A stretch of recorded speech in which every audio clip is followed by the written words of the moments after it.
Assalamualaikum warahmatullahi wabarakatuh. Perkenalkan, nama saya Ana Sulistiana, calon guru penggerak angkatan 11 dari instansi SD Negeri 1 Rejo Basuki. Perkenalkan juga di sini ada pengajar praktik saya, yakni Bu Titin Hastin Mariani SPD.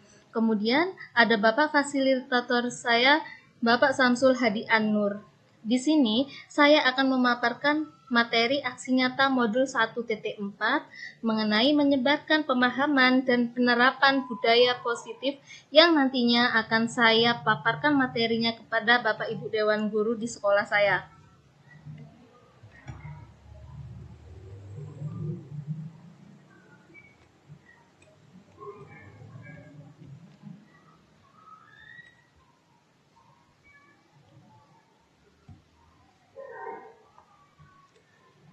Adapun susunan acaranya yakni pembukaan, kemudian sambutan kepala sekolah, penyampaian materi, dan penutup. Nah, konsep inti budaya positif itu ada sebagai berikut ya, yang nantinya saya akan paparkan.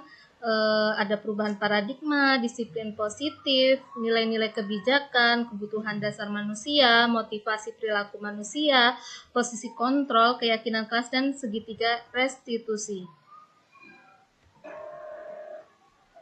Kemudian di sini juga nanti saya akan memaparkan tentang pembelajaran dengan paradigma baru, di mana pembelajarannya itu berkonsep pada profil pelajar Pancasila.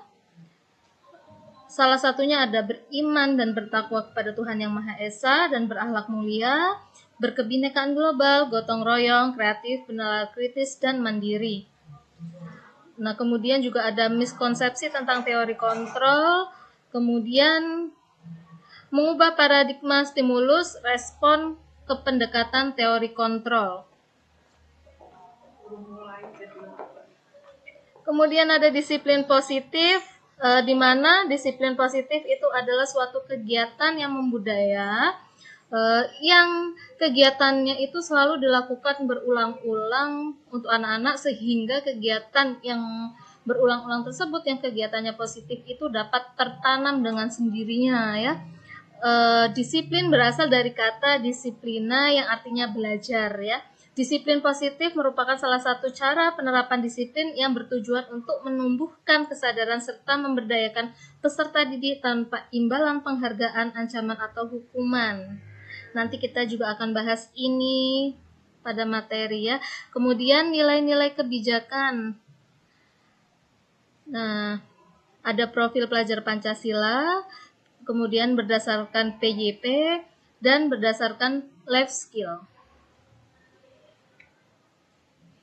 Kemudian juga akan dipaparkan mengenai kebutuhan dasar manusia.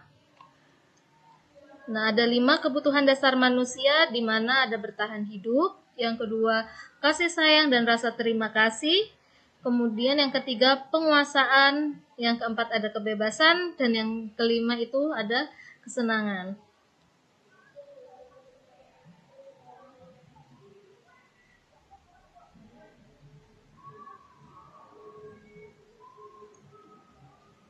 Kemudian motivasi perilaku manusia,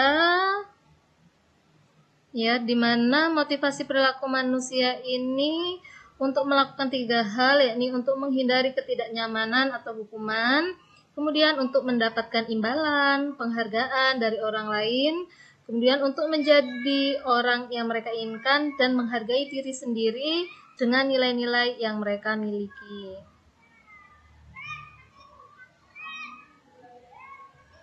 Nah, nanti kita juga akan membahas mengenai apa sih itu hukuman, kemudian apa itu konsekuensi, dan apa itu restitusi. Nah, hukuman ini nantinya itu suatu kegiatan yang tidak terencana atau tiba-tiba. Nah, sedangkan konsekuensi itu terencana atau disepakati sesuai peraturan. Kemudian segitiga restitusi, yakni proses menciptakan kondisi bagi murid untuk memperbaiki kesalahan.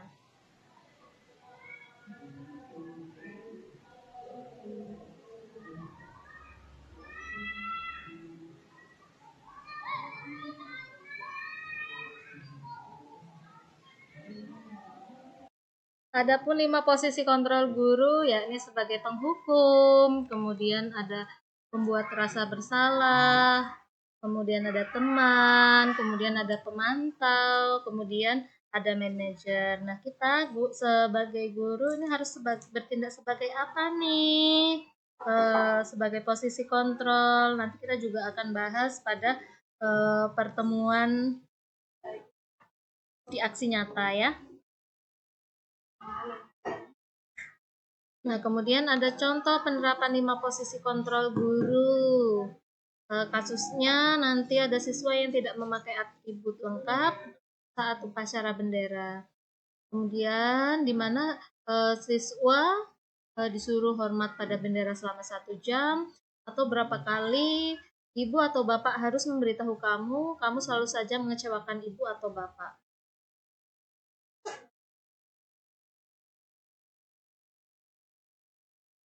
Kemudian kita juga akan membahas mengenai pembentukan keyakinan kelas. Ya, di sini ada nilai-nilai keyakinan kelas, di mana saya mengajar di kelas 2, ya, SD Negeri 1 Rejo Basuki, mengenai disiplin, contohnya datang tepat waktu setiap pagi ke kelas dan setelah istirahat.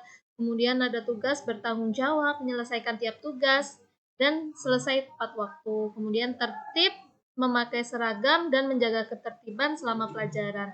Kemudian respect dan hormat pada guru, murid, dan semua pegawai di sekolah. Kebersihan, jagalah kebersihan di kelas dan sekolah, buanglah sampah pada tempatnya. Kemudian beriman, salah satu contohnya itu berdoa sebelum dan sesudah belajar. Kemudian ada segitiga restitusi yang nanti kita akan bahas, di mana segitiga restitusi itu adalah suatu proses dialog yang dijalankan oleh guru agar dapat menghasilkan murid yang mandiri dan bertanggung jawab. Di situ nanti akan saya contohkan bagaimana sih penerapan segitiga restitusi di dalam sekolah, di mana tindakannya itu ada memvalidasi tindakan yang salah, kemudian menanyakan keyakinan, dan menstabilkan identitas.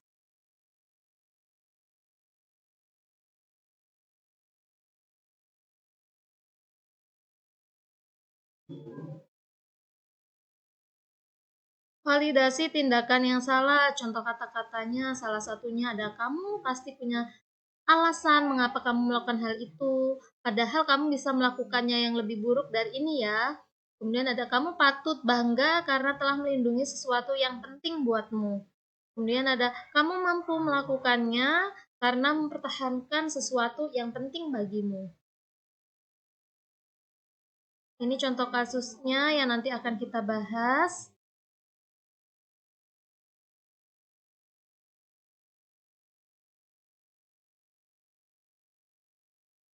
Ya.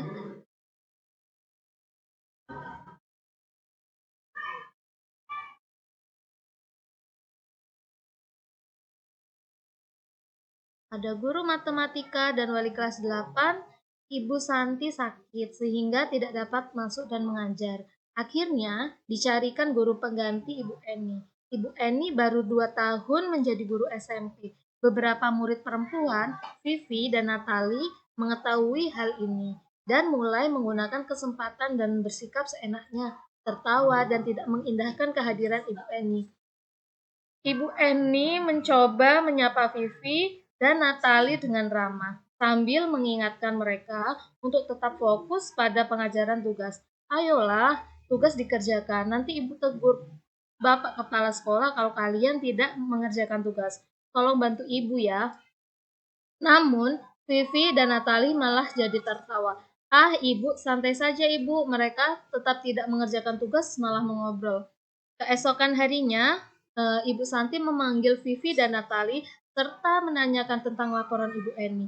Ibu Santi menanyakan apakah mereka bersedia memperbaiki permasalahan yang ada. Vivi dan Natali sempat ragu-ragu dan membela diri, namun pada akhirnya mengatakan akan meminta maaf.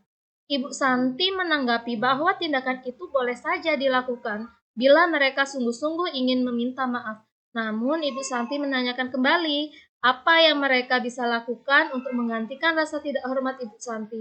Baik Vivi, Natali mengakui bahwa perilaku mereka tidak sesuai dengan keyakinan kelas. Ibu Santi melanjutkan kembali apa yang mereka lakukan untuk memperbaiki masalah. Apakah gagasan setelah berpikir sejenak, Natali dan Vivi mengusulkan bagaimana kalau mereka mengadakan sebuah diskusi kelompok dengan teman-teman sekelasnya. Tema yang mereka pilih adalah penerapan keyakinan kelas, terutama tentang sikap saling menghormati dan bagaimana penerapannya di kehidupan sehari-hari di sekolah. Usulan kedua adalah mengirimkan email kepada Ibu Eni tentang gagasan tersebut. Mereka pun memberitahu Ibu Eni bahwa mereka telah memberitahu kepala sekolah, Pak Hasan, bila lain waktu ada ketiadaan guru, maka mereka akan mengusulkan Ibu Eni sebagai guru pengganti. Nah, dari kasus ini dapat kita selesaikan menggunakan segitiga restitusi yang akan kita bahas pada materi aksi nyata. Nah, oleh karena itu, mari kita saksikan aksi nyata yang akan saya sampaikan. Terima kasih.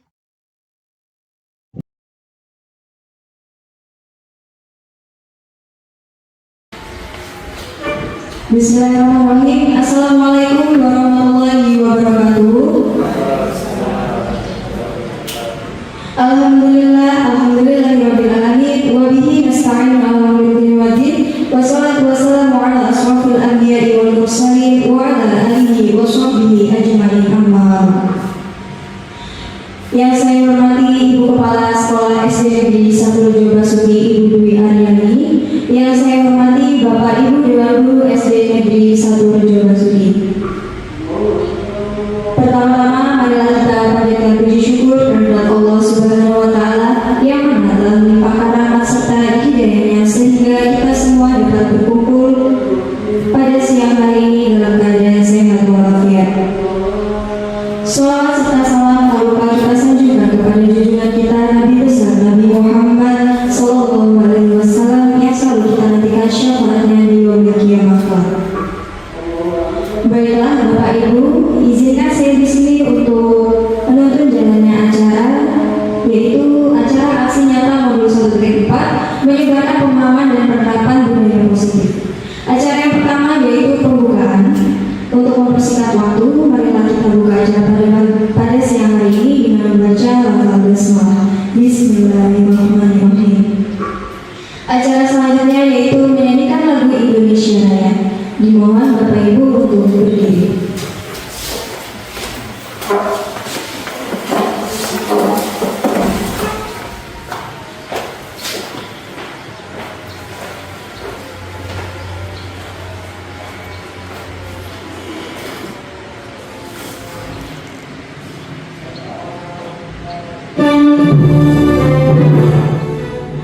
Yang terhormat Ibu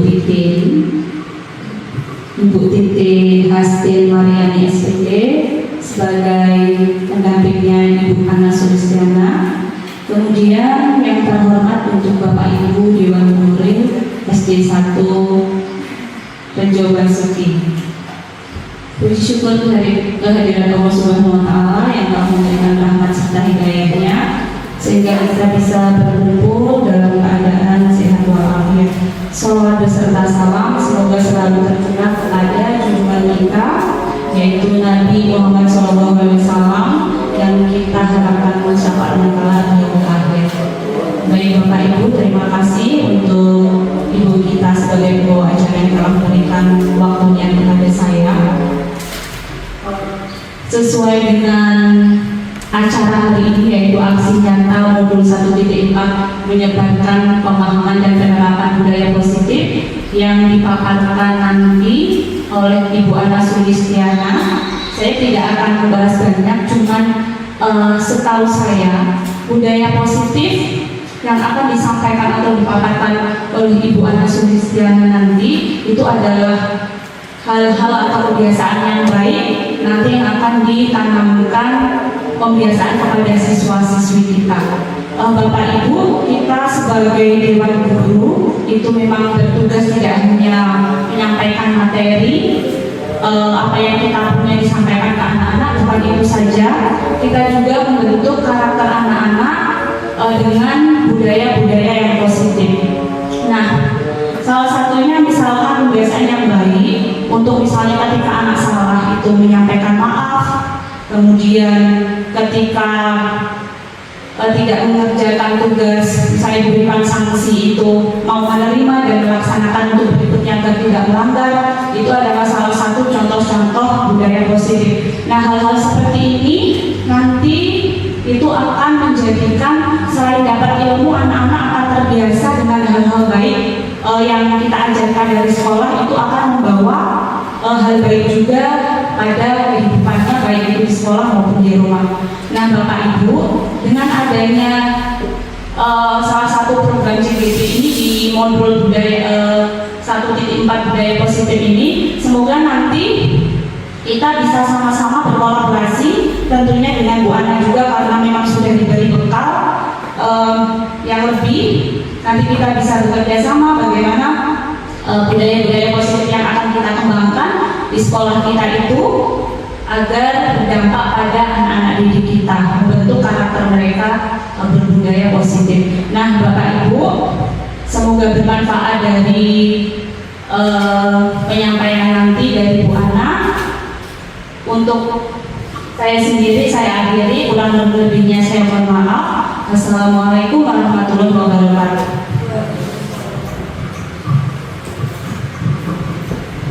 Terima kasih kepada Ibu Dwi Ariani atas sambutannya. Acara selanjutnya yaitu penyampaian materi yang akan disampaikan oleh Ibu Ana Sulistiana. Waktu dan tempat disilakan.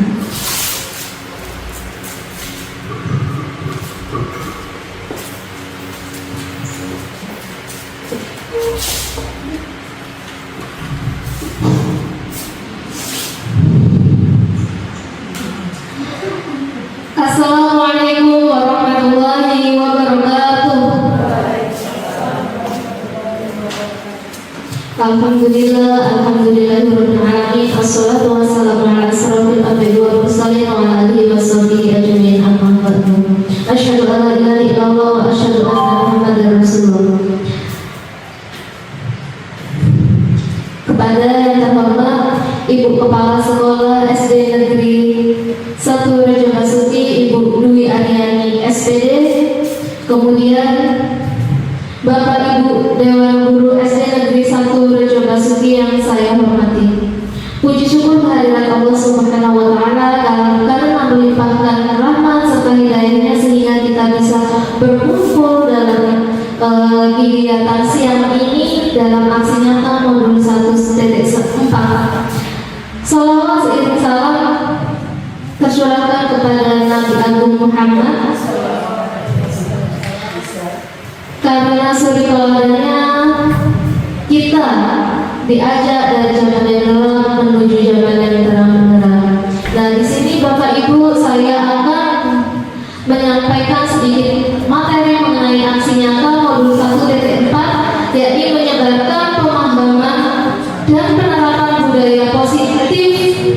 di sekolah, di mana sebelumnya saya itu sebelum saya memaparkan materi, saya sangat berterima kasih sekali kepada Bapak Samsul Hadi An-Nur MPD selaku fasilitator CGP. Kemudian saya juga berterima kasih kepada Ibu Titin Hastin Mariani SPD, pengajar praktik saya, ya, yang telah memberikan arahan dan bimbingannya. Kemudian saya juga berterima kasih sekali kepada Ibu Kepala Sekolah, Ibu Dwi Aryani, dan rekan-rekan saya yang telah mendukung kegiatan saya dalam calon guru penggerak ini. Langsung saja Pak Bu ya, kita ke materi tentang menyebarkan pemahaman dan penerapan budaya positif. Nah, kelihatannya Bapak Ibu karena sudah siang kayaknya lusuh ya. Kita semangatkan kelusuhan itu. Coba Bapak Ibu semua berdiri.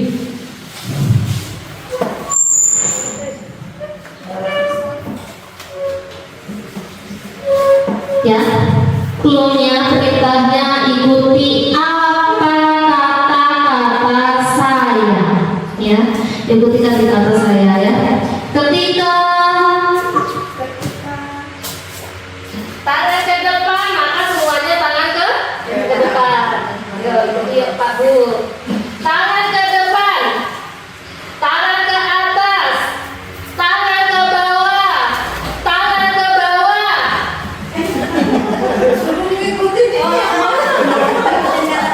Tangan gerak, tangan bergerak, terus bergerak, tangan stop. Tangan stop, tangan stop, tangan stop.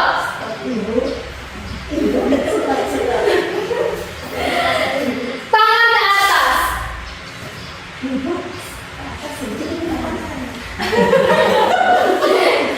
Tangan ke samping, tangan ke atas, tangan ke bawah, tangan ke atas. Iya, tepuk tangan Bapak Ibu semua. Ya, biasa kan? Ya. Jadi tadi perintahnya ikuti kata-kata saya. Apa yang dikatakan saya itu yang dilakukan, jangan gerakan saya yang dilakukan. Ya, Bu Ibu sih ya. Jadi Pak Bu, ya, dari speaking yang kita lakukan ini dapat diambil apa ya, intisarinya atau hikmahnya, ya. Apa yang dilakukan oleh saya itu yang dilakukan, ya. Jadi Pak Bu, ya, kebanyakan anak murid kita itu yang intisarinya itu kebanyakan dari anak murid kita itu melakukan visualnya apa yang kita lakukan, ya, bukan pembicaraan kita yang didengarkan oleh mereka, tapi bagaimana tingkah laku kita yang dilihat oleh mereka, yang itu mereka lakukan. Seperti itu Pak Bu, ya. Betul tidak Bu Dwi Purwaningsi? Ya, jadi walaupun kita ngomong nih sama anak didik kita, nah jangan terlambat ya, nah jangan terlambat ya, tapi Pak gurunya terlambat, maka yang dilihat apa? Bukan perkataannya, namun tindakannya Pak guru tersebut. Pak guru aja terlambat, ya nggak apa-apa kita itu terlambat ya. Kalau kata-katanya itu nggak didengarkan ya. Iya, seperti tadi ya, ini apa yang saya katakan itu yang dilakukan, malah apa yang saya contohkan dilakukannya. Jadi anak didik kita itu melihat apa tindakan kita yang dilakukan oleh mereka, ya. Nah, itu berkaitan sekali dengan materi kita kali ini tentang budaya positif, ya. Budaya positif, ya. Ada yang tahu tentang budaya positif? Apa itu budaya positif? Coba Bu Vera.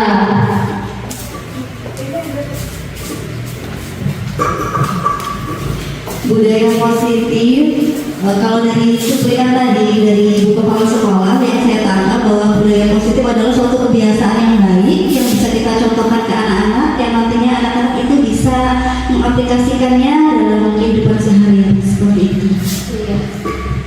Mantap sekali. sekali, terima kasih Bu Bella atas paparannya. Jadi betul sekali, budaya positif adalah suatu kegiatan sehari-hari yang dilakukan yang nantinya itu membudaya, yang kegiatannya itu berupa positif. Nah, jadi seperti itu Bapak Ibu. Nah, jadi yang kita bahas dalam konsep inti budaya positif yang pertama adalah perubahan paradigma belajar, kemudian disiplin positif, kemudian nilai-nilai kebijakan, kebutuhan dasar manusia, motivasi perilaku manusia, kemudian posisi kontrol guru, keyakinan kelas, dan segitiga restitusi. Nah, paradigma baru, pembelajaran dengan paradigma baru merupakan pembelajaran yang dirancang berdasarkan pembelajaran berdiferensiasi sehingga para peserta didik belajar sesuai kebutuhan berdasarkan tahap perkembangan sesuai teori psikologi modern untuk mewujudkan profil pelajar Pancasila. Kemarin kita sudah belajar tentang profil pelajar Pancasila Pak Uwe. Ada yang ingat ya? Ada 6 profil pelajar Pancasila. Ada yang bisa menyebutkan? Ya Bu Ari Kusuma kayaknya bisa nih. Coba disebutkan.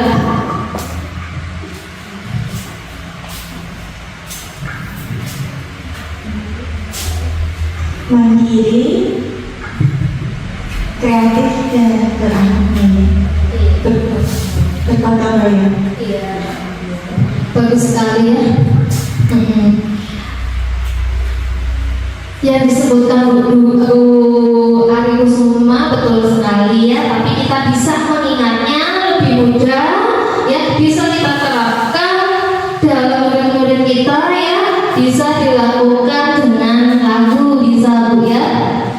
Belajar Pancasila, beriman dan bertakwa pada Tuhan yang Esa dan berakhlak mulia, berkebinekaan global, gotong royong mandiri, kreatif dan bernalar kritis. Nah, itu Bu Pak, kita bisa terapkan lagu itu agar anak-anak bisa lebih mudah untuk memahaminya. Apa sih Pak Bu arah pelajar Pancasila? Aku kok nggak masuk.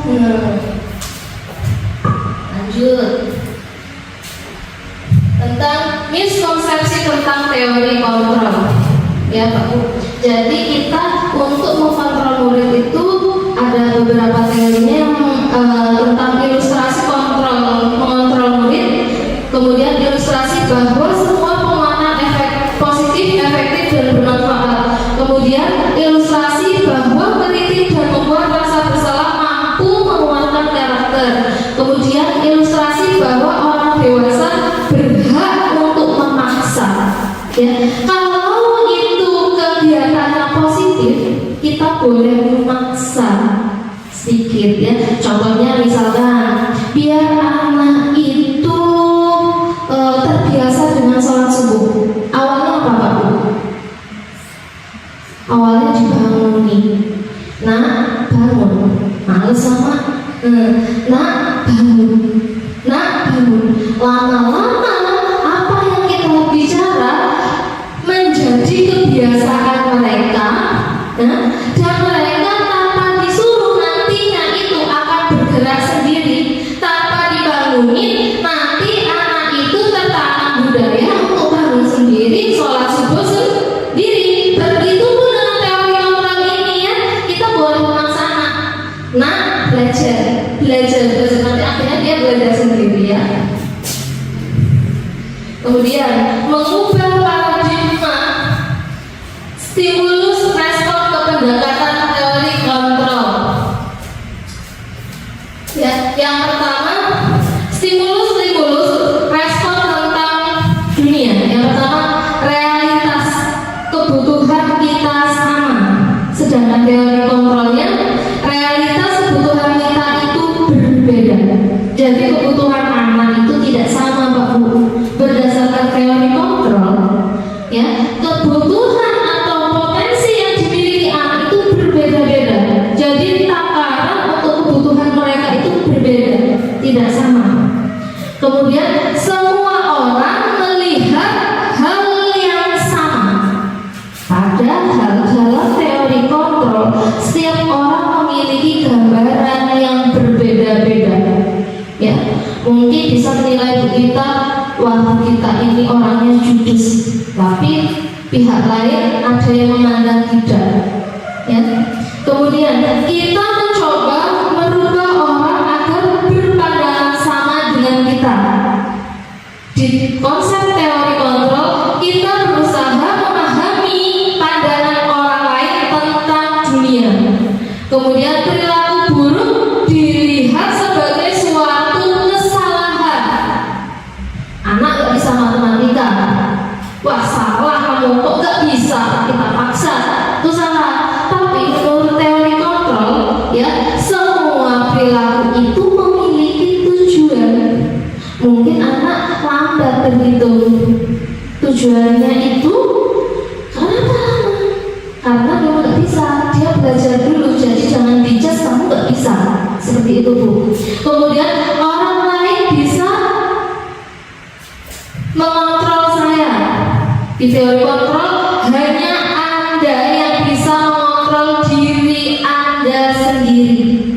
Jadi bukan orang lain yang mengontrol diri kita, tapi kita itu yang bisa mengendalikan diri kita sendiri, bukan orang lain Bu, prinsipnya.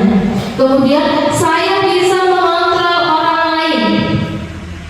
Dalam teori kontrol, Anda tidak bisa mengontrol orang lain. Ya, ingat Bu, kita itu tidak bisa kita tidak bisa mengontrol orang lain ya. Kemudian pemaksaan ada pada saat bujukan gagal.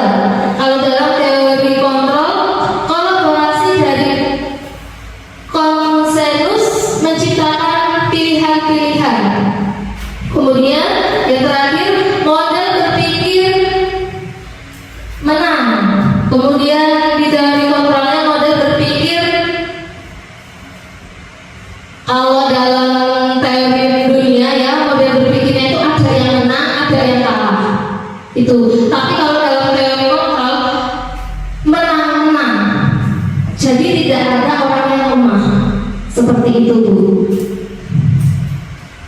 Nah, disiplin positif. Disiplin berasal dari kata disiplina, yang artinya belajar. Disiplin mengacu pada disiplin diri yang memiliki tanggung jawab terhadap apa yang dilakukan berdasarkan nilai-nilai yang diyakini.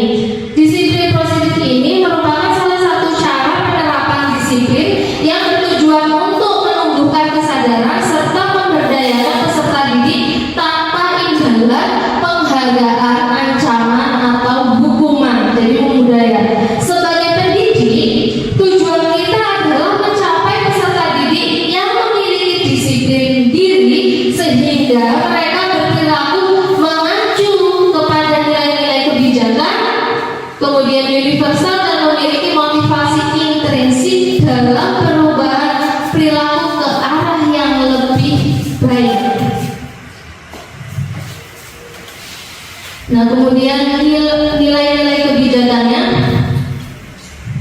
nilai-nilai kebijakan ini adalah nilai-nilai yang disepakati bersama, ya, terlepas dari suku, agama, bahasa maupun latar belakangnya. Nah, contoh-contoh nilai kebijakan institusi atau organisasi nih. Nah, yang pertama, profil belajar Pancasila. Tadi kita sudah ini ya Bu ya, beriman dan bertakwa kepada Tuhan Yang Maha Esa dan berakhlak mulia. Kemudian berkebinekaan global, gotong royong, mandiri, kreatif, dan bernalar kritis. Kemudian ada kebijakan IBO, Pribadi Years Program atau PYP, yakni toleransi, rasa hormat, integritas, mandiri, menghargai, antusias, empati, keingintahuan, kreativitas, kerjasama, percaya diri.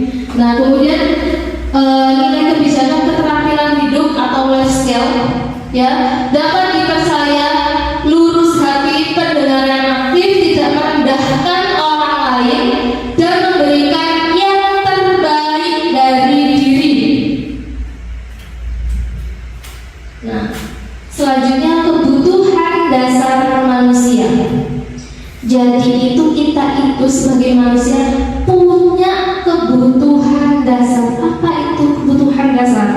Kebutuhan dasar manusia adalah segala sesuatu yang kita lakukan memiliki tujuan tertentu, dan semua usaha terbaik yang kita lakukan adalah dalam rangka kebutuhan dasar kita terpenuhi dengan baik. Nah, ada 5 kebutuhan dasar manusia. Yang pertama, bertahan hidup. Contoh dari bertahan hidup apa? Kita harus dipenuhi makannya, pakaiannya, tempat tinggal, kemudian keamanan dan kesehatannya. Yang selanjutnya itu rasa kasih sayang dan diterima. Ya, kita tidak bisa hidup kalau kita merasa kita tidak diterima di lingkungan. Ya, jadi apa? Minder, nggak percaya diri, nggak mampu bergabung dengan kawannya. Nah, untuk menciptakan itu gimana? Ya, kita itu ingin diterima, ya kita harus peduli, dipedulikan. Kita berbagi dengan orang, ya.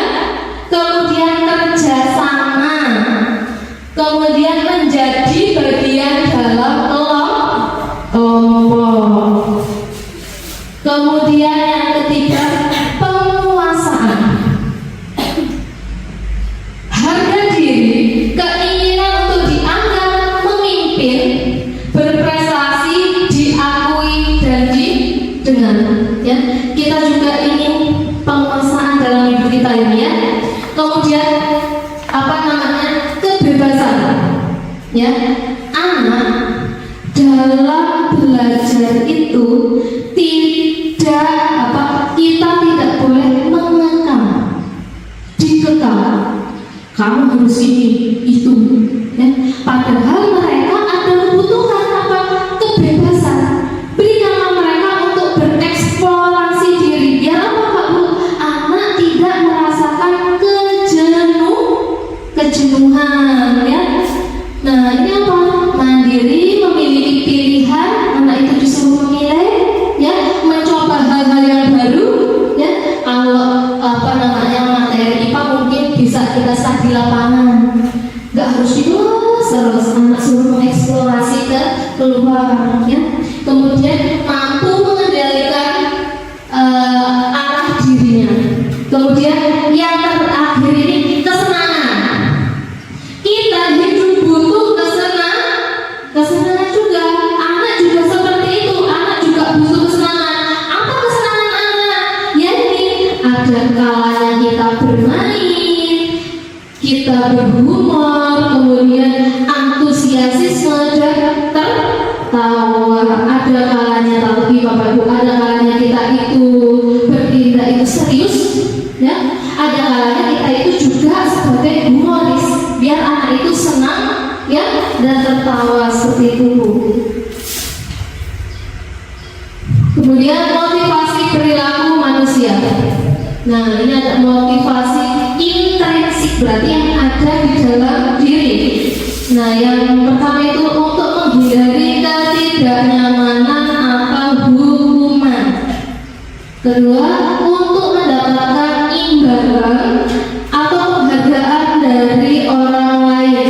Nah, jadi perilaku manusia itu kadang-kadang kita itu untuk menghindari, misalnya kita ingin berbuat baik, kita ingin tonjolkan. Tujuannya biar apa? Biar aku gak kena hukuman. Biar aku ini dapat pujian dari orang lain, penghargaan orang lain. Nah, itu perilaku manusia. Kemudian bisa juga untuk menjadi orang yang mereka inginkan dan menghargai diri sendiri dengan nilai-nilai yang mereka ketahui, ya. Jadi perilaku kita, misalnya saya ingin apa, biar orang lain itu mereka inginkan dan menghargai kita seperti itu. Kemudian ada hukuman, konsekuensi dan resiko. restitusi. Jadi ini berbeda Pak Bu ya. Apabila anak melakukan kesalahan, ya ada tindakan kita itu berbeda-beda. Anaknya melakukan kesalahan seperti apa? Kita harus memberikan hukuman, konsekuensi atau restitusi. Ya, hukuman itu apa? Tindakan yang mereka lakukan salah dan harus mereka tanggung jawab akan kesalahannya, itu hukuman. Kalau konsekuensi, tindakan salah karena mereka melanggar aturan. Kemudian kalau restitusi, kegiatan anak salah. Nah, bagaimana cara kita itu untuk membenarkan masalah anak tersebut dengan restitusi? Namanya Bapak Ibu ya, hukuman. Yang pertama Ibu, tidak terencana dan secara tiba-tiba. Kemudian murid tidak tahu apa yang akan terjadi dan dilibatkan. Kemudian berupa hukuman fisik atau psikis. Misalkan anak berantem, kita hukum, nah berdiri di depan kelas, seperti itu hukuman. Kemudian konsekuensi, terencana dan disepakati oleh kedua pihak. Ya, jadi kalau konsekuensi ini ada hubungan timbal balik antara pembuatnya dan sang penerima. Ya, murid tetap dibuat tidak nyaman. Ya, sikap guru selalu memonitor murid. Misalnya nih, kita buat kesepakatan, ya, yang tidak melaksanakan piket kelas itu wajib piket di kemudian harinya, piket selama 1 minggu full. Nah, tetapi itu apa? Sudah ada perjanjian. Jadi kalau anak itu melanggar nggak piket, maka di kemudian harinya dia piket 1 minggu full karena sudah ada perjanjian. Kemudian restitusi, ya, proses menciptakan kondisi bagi murid untuk memperbaiki kesalahan. Proses kolaborasi yang mengajarkan murid untuk mencari solusi sendiri. Misalkan contohnya seperti ini Pak Bu. Kita sudah membuat keyakinan kelas, misalkan ada anak yang tidur di dalam kelas. Nah, itu merupakan salah satu contoh tindakan kesalahan ya Pak Bu. Nah, kita analisis kenapa anak itu kok tidur di dalam kelas. Kemudian kita gali lagi kenapa kok anak itu sampai tidur di dalam kelas. Nah, kemudian cari solusinya bagaimana anak itu bisa tidak tidur lagi di dalam kelas. Nah, seperti itu kalau namanya restitusi. Nah, kemudian ada 5 posisi kontrol guru. Yang pertama penghukum, kemudian pembuat rasa bersalah, kemudian bertindak sebagai teman, kemudian sebagai pemantau, dan yang terakhir sebagai manajer. Contoh penerapan 5 posisi kontrol guru. Kasusnya siswa tidak memakai atribut lengkap saat upacara. Posisi kontrol kita contohnya apa? Misalnya si anak dihukum hormat bendera selama 1 jam, ya, atau berapa kali ibu atau bapak harus memberitahu kamu selalu saja mengecewakan ibu bapak. Nah, ini apa namanya? Ini contoh penerapan 5 posisi kontrol. Kemudian mengenai pembentukan keyakinan kelas, ya, kita sudah pernah Pak Bu ya, kalau di dalam kelas sebelum kita itu memasuki ajaran yang baru, biasanya kita buat dulu kesepakatan kelas masing-masing Pak Bu ya, dibuat Pak Bu. Ya, nah itu ciri-cirinya itu dia bersifat abstrak, kemudian berupa pertanyaan universal, dibuat dalam pernyataan positif, sedikit tapi mudah diingat, kemudian sesuai dengan kondisi sekolah dan kelasnya, ya. Nah, ini contoh nilai-nilai keyakinan kelas 2 SD Negeri 1 Rejo Basuki. Disiplin, datang tepat waktu, tugasnya bertanggung jawab dan diselesaikan tepat waktu, tertib memakai seragam, kemudian hormat kepada guru, murid, dan semua pegawai sekolah, jagalah kebersihan kelas, berdoa sebelum dan sesudah belajar. Ini salah satu contoh keyakinan kelas. Nah, kemudian apabila kita menanggapi suatu masalah, kita bisa menyelesaikannya dengan cara segitiga restitusi. Nah, seperti yang saya jelaskan tadi Pak Bu ya, segitiga restitusi itu adalah ketika anak memperoleh masalah, bagaimana cara kita untuk menyikapi dan menyelesaikannya. Seperti itu kalau segitiga restitusi. Jadi segitiga restitusi itu adalah suatu proses dialog yang dijalankan oleh guru agar dapat menghasilkan murid yang mandiri dan bertanggung jawab. Jadi apa yang mereka lakukan salah, jadi mereka harus bertanggung jawab apa yang mereka lakukan, seperti itu. Nah, ada 3 tahapannya Pak Bu. Yang pertama itu validasi tindakan yang salah, kemudian menanyakan keyakinan, kemudian menstabilkan identitas. Validasi tindakan yang salah contohnya seperti ini Bu. Berdasarkan prinsip setiap perilaku berupaya memenuhi suatu kebutuhan tertentu. Contohnya, kamu pasti punya alasan mengapa kamu melakukan hal itu, Nak. Terus lagi, padahal kamu bisa melakukan yang lebih buruk dari ini ya. Kamu patut bangga karena telah melindungi sesuatu yang penting buatmu. Nah, ini contoh kata-katanya Bu. Kemudian, kamu melakukannya karena mempertahankan sesuatu yang penting bagimu. Nah, ini ada kasus Pak Bu ya, salah satunya misalkan ada seperti ini. Guru matematika dari wali kelas 8, Ibu Siti sakit ya, sehingga tidak dapat masuk dan mengajar.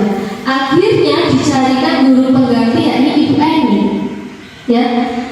Ibu Eni baru 2 tahun mengajar menjadi guru SMP. Beberapa murid perempuan namanya Vivi dan Natali mengetahui hal ini dan mulai menggunakan kesepakatan dan bersikap seenaknya karena udah tahu tuh Bu Eni itu guru baru. Nah, ternyata dia tidak mengindahkan kehadiran Bu Eni.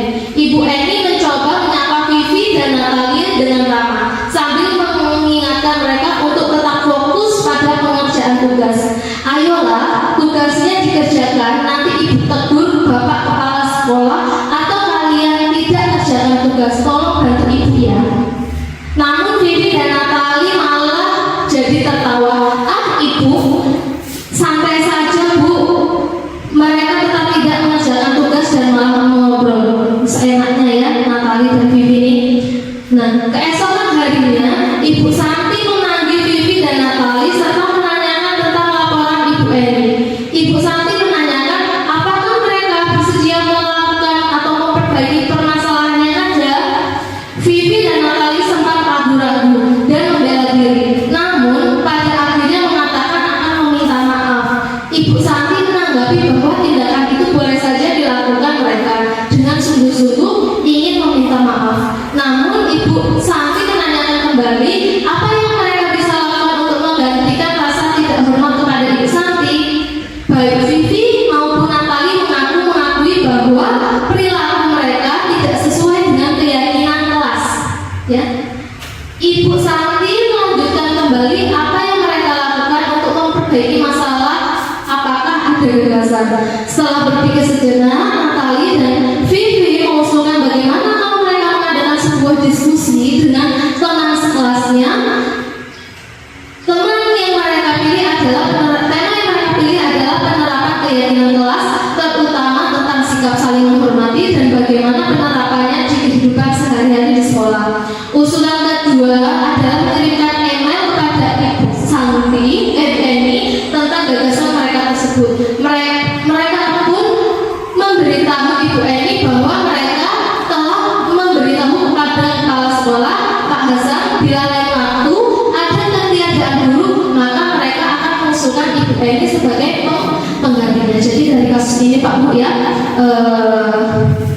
kasusnya itu apa namanya, Bu Santi itu dia nggak bisa berangkat karena sakit. Ada guru penggantinya namanya Bu Eni, tapi itu guru baru. Nah, karena guru baru ini ada yang anak itu mengetahui bahwasanya itu adalah guru baru. Bu guru baru, makanya diselewengkan atau tidak dihormati karena memang dia itu guru baru. Nah, ketika Bu Eni bertindak dan Bu Santi, nah Natali ini menyelesaikan masalahnya dengan cara ini apa namanya, meminta maaf, kemudian mengirimkan email kepada Bu Eni bahwasanya ini memberitahu Ibu Eni kepada kepala sekolah kalau ini Ibu Eni saja penggantinya, seperti itu. Nah, pertanyaannya, dalam kasus di atas, langkah-langkah restitusi apa saja yang sudah dijalankan oleh Bu Santi? Nah, ini Ibu. Yang pertama, Ibu Santi telah menstabilkan berdasarkan segitiga restitusi, ya. Ibu Santi ini langkah yang pertama telah menstabilkan identitas. Dengan apa? Dengan peserta didik baik Natali atau Vivi diajak untuk tenang dan kembali ke suasana hati di mana proses belajar menyelesaikan masalah bisa dilakukan dengan langkah-langkah segitiga restitusi. Nah, di teks itu contoh yang menstabilkan identitas ini yang ini. Ibu Santi menanggapi bahwa tindakan itu boleh saja dilakukan bila mereka bersungguh-sungguh ingin meminta maaf. Kemudian yang selanjutnya, langkahnya selanjutnya memvalidasi tindakan yang salah. Nah, dalam hal ini Ibu Santi memahami maksud perbuatan peserta didik, apakah mereka itu bersedia atau memperbaiki masalah, kemudian apa yang mereka bisa lakukan untuk menggantikan rasa tidak hormat kepada Ibu Santi. Nah, ini termasuk langkah memvalidasi tindakan. Kemudian yang terakhir di dalam segitiga restitusi itu ada namanya menanyakan keyakinan, ya. Ibu Santi menanyakan keyakinan dengan menanyakan peserta didik mengenai nilai-nilai yang dipercaya dan diinginkan. Dalam kasus itu yang termasuk dalam meyakinkan keyakinan, apa yang mereka lakukan untuk memperbaiki masalah, kemudian keyakinan kelas apa yang sudah disepakati bersama. Nah, kemudian kasus yang kedua ini, apa pertanyaan yang kedua? Menurut Anda, apa restitusi yang diusulkan Vivi dan Natali sudah sesuai dengan pelanggaran yang dibuat? Apa langkah-langkah restitusi yang telah diusulkan mereka? Ya, restitusi yang dilakukan Vivi dan Natali sudah sesuai dengan pelanggaran yang telah dibuat. Ya, langkah-langkah restitusinya, ya, yang dilakukan adalah memvalidasi tindakan yang salah dengan mengakui kesalahannya. Mereka mengakui, ya, bahwasanya tindakan tidak sesuai dengan keyakinan kelas, sehingga mereka mengusulkan mengadakan sebuah diskusi kelompok dengan teman-teman sekelahnya, ya, bahwasanya tema yang mereka pilih adalah penerapan keyakinan kelas, terutama tentang sikap saling menghormati dan bagaimana penerapannya dalam kehidupan sehari-hari di sekolah. Nah, ulasan kedua adalah mengirimkan email, ya, kepada Ibu Eni tentang gagasan mereka. Mereka pun memberitahu Ibu Eni bahwa mereka telah memberitahu kepala sekolah, Pak Hasan, ya, bila lain waktu ada ketiadaan guru, maka mereka mengusulkan Ibu Eni sebagai penggantinya. Jadi ini itu ada apa namanya? Ada solusinya seperti itu. Yang terakhir, dalam kasus di atas, posisi apakah yang diambil oleh Ibu Eni dan menangani Vivi dan Natali? Ya, dalam hal ini itu adalah posisi kontrol yang diambil Ibu Eni adalah sebagai teman. Kenapa sebagai teman? Nah, karena Ibu Eni menegur Vivi dan Natali itu dengan cara yang ramah, yang santai, yang tidak menggunakan emosi. Nah, dia bertindaknya sebagai teman. Hal itu ditunjukkan dengan pernyataan yang disampaikan Ibu Eni, yang seperti ini tadi. Ayolah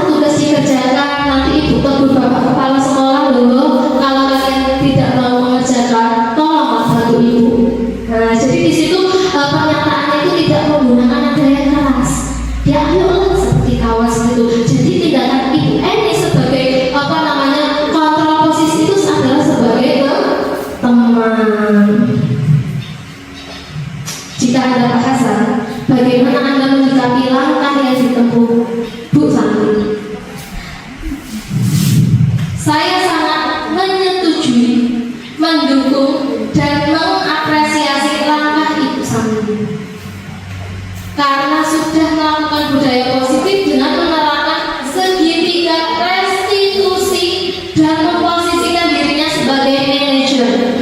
Dengan begitu, budaya positif di lingkungan sekolah tercipta sehingga guru dapat menumbuhkan motivasi intrinsik siswa. Jadi Bapak Ibu, kita itu perlu sekali memahami apa sih itu hukuman, apa itu konsekuensi, apa itu segitiga restitusi, sehingga kita tidak salah dalam langkah untuk membimbing anak. Nah, jadi kesimpulannya Bapak Ibu dari modul 1.4 ini, ya, ternyata kesimpulannya budaya positif di sekolah ya nilai-nilai atau keyakinan dan kebiasaan-kebiasaan di sekolah yang berpihak pada murid agar murid dapat berkembang menjadi pribadi yang kritis, penuh hormat dan bertanggung jawab. Seperti itu Pak Bu. Nah, kira-kira ada pertanyaan atau tidak? Sepertinya cukup Pak Bu ya. Nah, itu saja penyampaian materi dari saya mengenai aksi nyata modul 1.1 menyebarkan pemahaman dan penerapan budaya positif. Saya akhiri. Kalau ada salah kata saya mohon maaf Pak Bu ya. Saya akhiri bila bisa dilihat. Wassalamualaikum warahmatullahi wabarakatuh. Saya kembalikan ke pembawa acara. Bagi ucapkan terima kasih kepada Ibu Ana atas penyampaian materi yang telah dipaparkan. Semoga apa yang kita dapat hari ini dapat kita terapkan di Sekolah SD Negeri 1 University untuk kemajuan SD kita. Baik Bapak Ibu, mungkin itulah serangkaian acara yang telah kita lalui bersama pada siang hari ini. Saya selaku